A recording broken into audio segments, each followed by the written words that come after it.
Hello viewers, कैसे हैं आप? आशा करता हूँ आप अच्छे होंगे। व्यूअर्स, हमारी आज की कहानी वेंडिगो पे आधारित है। आपने अब तक यूट्यूब पे बहुत सारी वेंडिगो की कहानियाँ सुनी होंगी, इसलिए वेंडिगो के संदर्भ में बातों को शॉर्ट करते हुए मैं अपनी कहानी की ओर चलूँगा। वेंडिगो एविल स्पिरिट एक अतृप्त आत्मा होती है जिसकी भूख कभी नहीं मिटती। ये कनाडा और अमेरिका के जंगलों में पाया जाता है और कहते हैं ये अपने प्रभाव में आने वाले मनुष्यों की दर्दनाक हत्या के लिए जाना जाता है। ये चेहरे से हिरन जैसा होता है और इसके सर पे घने सींग होते हैं। बॉडी इसकी इंसानों जैसी होती है, लेकिन हाइट इसकी इंसानों से दुगनी होती है। और कहते हैं वेंडिगो देखने में बहुत दुबला और कमज़ोर सा दिखता है। व्यूअर्स, कुछ लोग वेंडिगो को मिथोलॉजिकल क्रिएचर मानते हैं, तो वहीं कुछ लोग ऐसे भी हैं जिनका मानना है वेंडिगो सच में एग्जिस्ट करता है और इसीलिए वो लोग वेंडिगो के साथ हुए अपने अनुभवों को इंटरनेट पे शेयर करते हैं। मुझे वेंडिगो के बारे में बहुत कुछ नहीं पता, इसलिए मैं इस पे कुछ नहीं कह सकता। मैं बस इतना कह सकता हूँ कि इंटरनेट पे वेंडिगो की 50+ कहानियाँ पढ़ने के बाद जो कहानी मुझे सबसे अच्छी लगी वो मैं आपके लिए लेकर आया हूँ। तो व्यूअर्स, बिना देर किए हुए चलते हैं अपनी कहानी की ओर। मेरा नाम ऑर्थर है। मैं नॉर्थ कैरोलिना के हैवलॉक सिटी में रहता हूँ। अभी मेरी उम्र 26 साल है। जो मैं आपको बताने जा रहा हूँ ये मेरी सच्ची आपबीती है और इस आपबीती के आखिर में मेरे कुछ सवाल हैं। मैं आपसे उन सवालों का जवाब चाहूँगा। ये घटना मेरे साथ आज से 14 साल पहले हुई थी, जब मैं 12 साल का था। मेरे पेरेंट्स की गवर्नमेंट जॉब थी। वो हैवलॉक सिटी में रहते थे और मैं हैवलॉक सिटी से 15 किलोमीटर दूर एक टाउन में अपने दादा दादी के साथ उनके फार्म हाउस में रहता था। ये फार्म हाउस नॉर्थ कैरोलिना के सैकड़ों मील दूर तक फैले जंगलों के पास था। मेरे दादा यहाँ खेती करते थे। बहुत सारे जानवर भी उन्होंने वहाँ पे पाल रखे थे। मुझे वहाँ बहुत अच्छा लगता था। दूर जंगलों में बहती एक नदी थी। कभी कभी अपने दादा के साथ मैं वहाँ फिशिंग करने जाता था। जंगलों में हिरन और खरगोश भी थे। हम कभी कभी उनका भी शिकार कर लिया करते थे। हमारे फार्म हाउस के पास बस एक घर था जिसमें डियाना, उसके पेरेंट्स और उसकी नानी रहती थी। आसपास और किसी का कोई घर नहीं था। आपको तो पता ही है, अमेरिका में शहरों को छोड़ के टाउन एरियाज ऐसे ही होते हैं। 2-2, 4-4 किलोमीटर के बाद आपको मात्र 2-1 घर ही देखने को मिलेंगे। घर और आबादी न होने के कारण मैं और डियाना ही एक दूसरे के दोस्त थे। हम साथ में खेला करते थे और बहुत अच्छे से हमारे दिन बीत रहे थे। लेकिन हमारे साथ एक विचित्र घटना होने लगी। अक्सर आधी रात के बाद हमें हमारे घर के पीछे से अजीब आवाजें आती थी, जैसे कोई भारी भरकम वस्तु हमारे घर की दीवारों पे जंप कर रही हो। कभी कभी दीवारों पे खुरचने की आवाज़ें आती थी और कभी कभी ऐसा लगता था जैसे घर के पीछे पेड़ों को कोई झकझोर के हिला रहा हो। मेरी दादी दादा को बाहर जाने से मना कर देती थी, किंतु दादा कभी कभी घर के पीछे की विंडो से टॉर्च जला के देखते थे। उन्हें कुछ दिखाई तो नहीं देता था, लेकिन टॉर्च जल जाने के बाद वो आवाज़ें आना बंद हो जाती थी। कभी कभी हमारे फार्म हाउस से हमारे जानवर गायब हो जाते। दादा ने जानवरों के बाड़े को और मजबूत बना दिया था। 2-3 दिन बहुत शांति से बीते थे, लेकिन एक सुबह फिर हमने हमारे बाड़े में अपनी एक गाय को मरा हुआ पाया। किसी ने हमारी उस गाय का पेट चीर दिया था। सुबह सुबह मेरे दादा पास में ही एक फॉरेस्ट रेंजर स्टेशन पे गए। उन्होंने वहाँ सारी घटना बताई और कहा जंगल से कोई बड़ा जानवर आके हमारा नुकसान कर रहा है। फॉरेस्ट रेंजर्स ने दादा की समस्या दूर करने का आश्वासन देके दादा को वापस भेज दिया। 2 दिन बाद फिर एक फॉरेस्ट गार्ड हमारे पास आया और उसने हमें बताया एक बूढ़ा भालू शिकार की खोज में जंगल से बाहर आ गया था। उसी ने आपका नुकसान किया होगा। हमने उस बूढ़े भालू को जंगल के अंदर बहुत दूर छोड़ दिया है। अब आप लोग निश्चिंत हो जाएं, वो भालू वापस नहीं आएगा। हमने ये सुन के चैन की सांस ली थी। हमारा डर दूर हो गया था।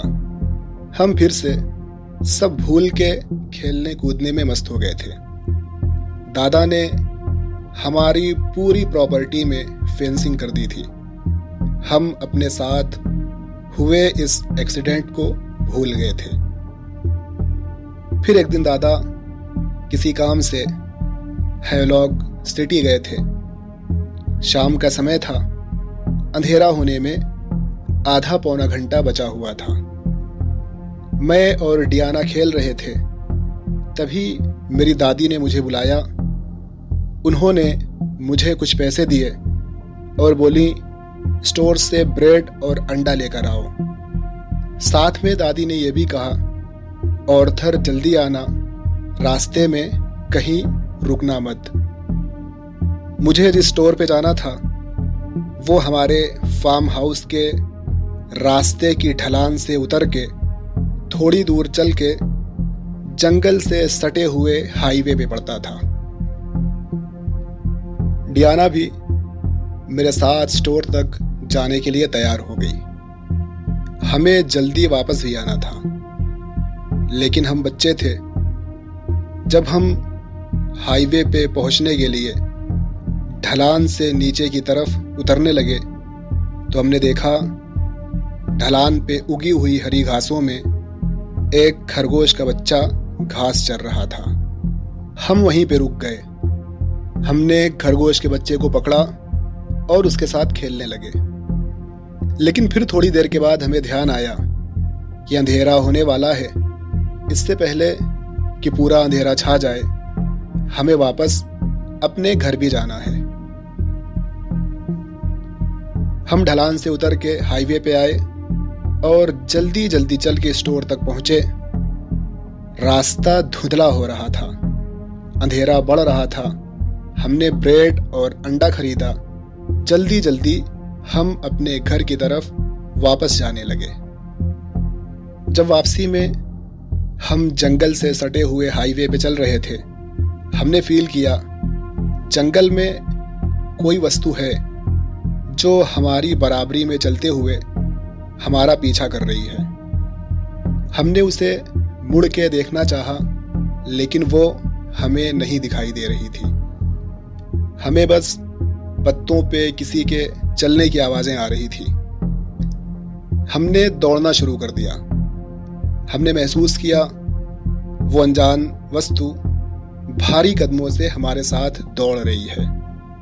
जब हम अपने घर वाले रास्ते की ढलान पे पहुंचने वाले थे, तभी हमने एक पेड़ टूटने की भारी आवाज सुनी। वो आवाज इतनी तेज थी कि ना चाहते हुए भी हम उसे मुड़ के देखना चाहते थे। और जैसे ही हम उस आवाज की तरफ मुड़े, कोई भारी सी वस्तु हमारी तरफ कूद के आई। उसने डियाना का मुंह अपने पंजों में ले लिया था।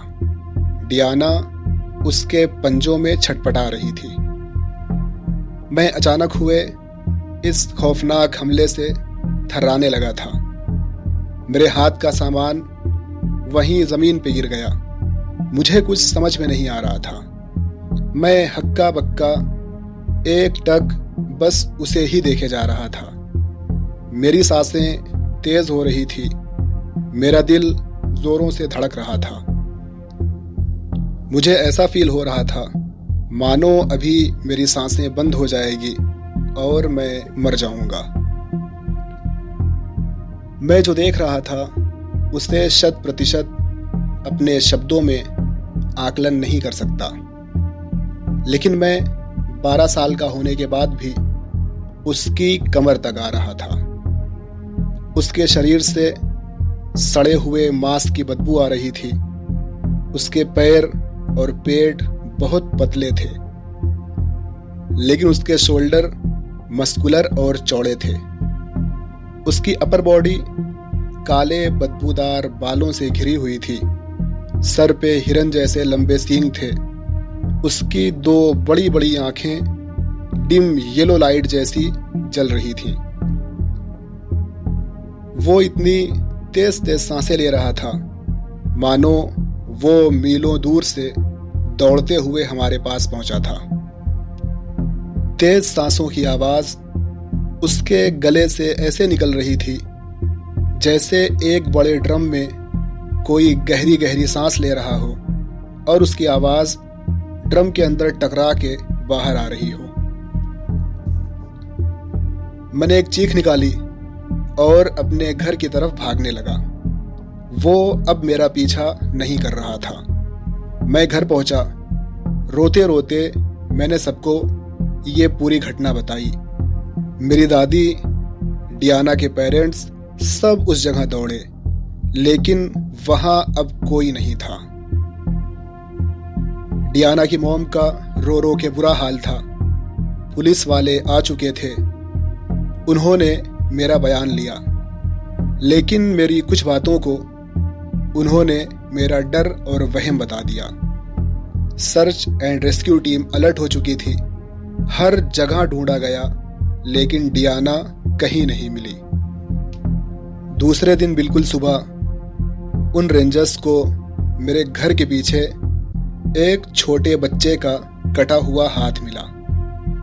डियाना के घर वाले हम पे विश्वास कर रहे थे, लेकिन फोरेंसिक जांच के बाद जब पता चला वो हाथ डियाना का है, तब रेंजर्स और डियाना के घर वाले मुझ पे, मेरे दादा दादी पे डाउट करने लगे। उनको लग रहा था हमने डियाना को मार दिया है और अब पुलिस को गुमराह करने के लिए हम मनगढ़ंत कहानियां सुना रहे हैं।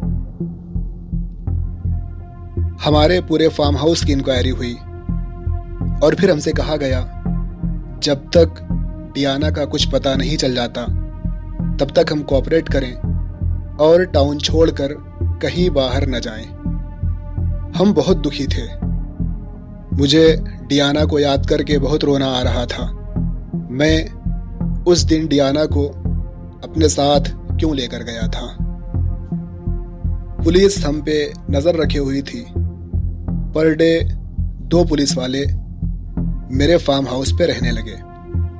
18-19 दिन हो चुका था, लेकिन अब तक डियाना का कहीं कुछ भी पता नहीं चला था। एक दिन फॉरेस्ट रेंजर्स को दूर जंगल में, करीबन जंगल में 50 मील अंदर एक बच्ची की लाश मिली।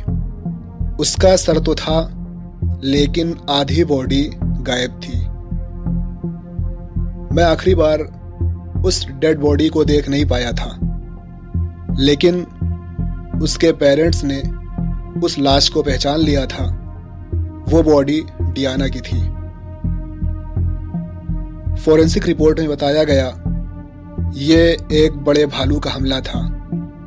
हमारे ऊपर से इंक्वायरी हटा के इस केस को यहीं बंद कर दिया गया। मगर मैं उस फोरेंसिक रिपोर्ट को नहीं मानता, क्योंकि मैंने उस क्रिएचर को अपनी आंखों से देखा था। वो भालू नहीं हो सकता, क्योंकि इससे पहले मैंने कई बार भालू देखे हैं। भालू पहचानने में मैं गलती नहीं कर सकता। लेकिन अब क्या हो सकता है? अब डियाना नहीं है। काश उस दिन मैंने डियाना को बचाने की कोशिश की होती। इस एक्सीडेंट को अब 14 साल हो गए हैं, लेकिन आज भी जब मैं वो घटना याद करता हूँ तो मैं बहुत दुखी हो जाता हूँ। क्या डियाना की मौत का जिम्मेदार मैं हूँ? क्या इससे पहले मेरे घर के पीछे जो आवाज़ें आती थीं वो इसी क्रिएचर की थी? मेरे घर के पीछे डियाना का हाथ कैसे आया? क्या उसने डियाना को मेरे घर के पीछे ही मारा था?